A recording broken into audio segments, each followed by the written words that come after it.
అనసూయ పతనానికి హేతువు. ఇది అంతర్శత్రువులలో ఒకటి. స్త్రీలలో ఈ అసూయ కొంచెం హెచ్చంటారు. అసూయ లేనిది అనసూయ. ఈమె అందరి స్త్రీలలా సాధారణ వనిత కాదు. అన్ని భూతాలయందు అసూయ లేకుండా వ్యవహరించి ఇతరులను అనుగ్రహింపజాలిన తపో విశేషం చేత అనసూయ లేనిదే ప్రసిద్ధి పొందిన స్త్రీ అనసూయ. కర్దమ ప్రజాపతి దేవహూతుల పుత్రికారత్నం అనసూయ.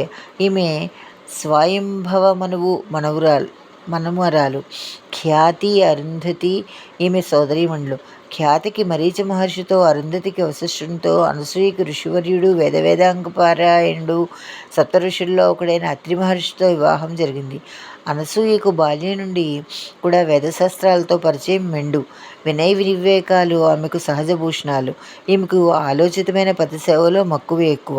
ఈమె పతిభక్తికి మెచ్చి అత్రి మహర్షి అష్టాక్షరీ మహామంత్రంను ఉపదేశించడిచే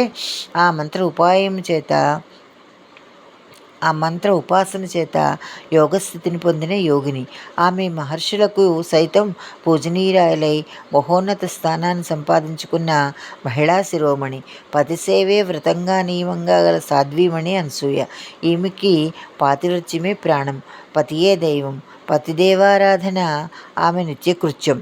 పతి యొక్క జీవిత లక్ష్యానికి చేదోడు వాదోడుగా తోడ్పడుతూ భర్త మనస్సును సంతోషింపజేయడం ఆమెకు పరమధ్యేయం. ఈమెకు భర్త ఉండే పర్ణశాలే సర్వభోగాలనిచ్చే రత్నశాల.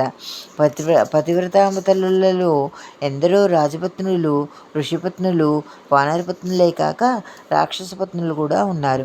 సీత, సావిత్రి, చంద్రమతి, దమయంతులు, ఊర్మిళ, శకుంతలు రాజపత్నులైతే సుమతి, సుకన్య, అహల్య, అరుంధతులు ఋషిపత్నులు. అంజన, తార వానరపత్ని, కైకసి, మండోదరి, సులోచన ప్రభృతులు రాక్షస వనితలు. వీరందరి పవిత్రలలో తలమానికం వంటిది అనసూయ. ఈమె ఒక విశిష్టమైన చరిత్ర గల వనిత.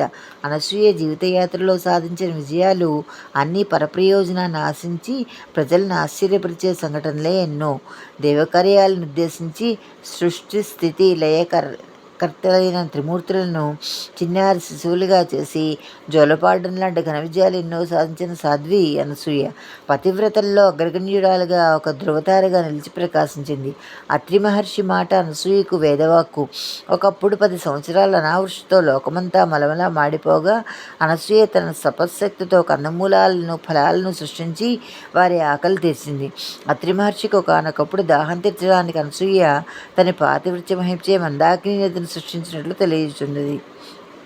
కౌశికుని పత్ని అతని సుమతి తన పతిశాపాన్ని పురస్కరించుకుని సూర్యోదయాన్ని సమయింపచేయగా అనసూయ సుమతిని ఒప్పించి తన పతివ్రతామహత్యం సూర్యోదయమగినట్లు చేసి మరణించిన సుమతి భర్తను బ్రతికించిన మహిళ.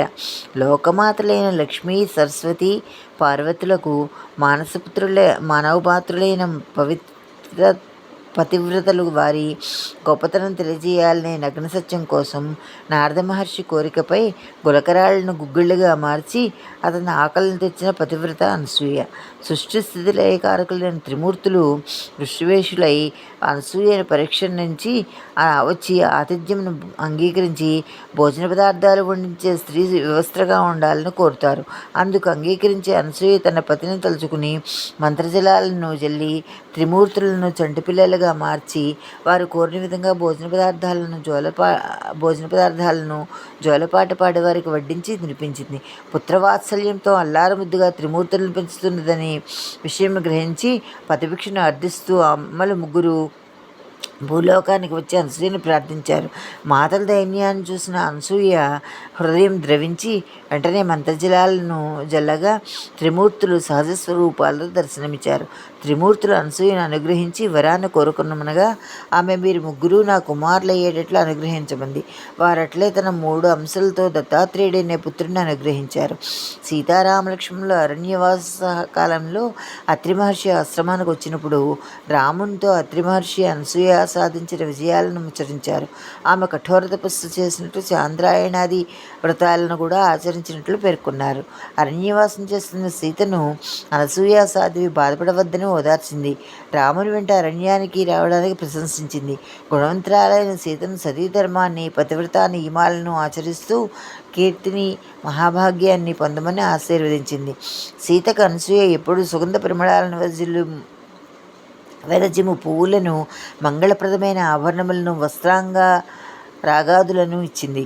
సీత కూడా వాటిని బహుమానంగా స్వీకరించి నమస్కరించి అనసూయ ఆశీస్సులను అందుకుంది.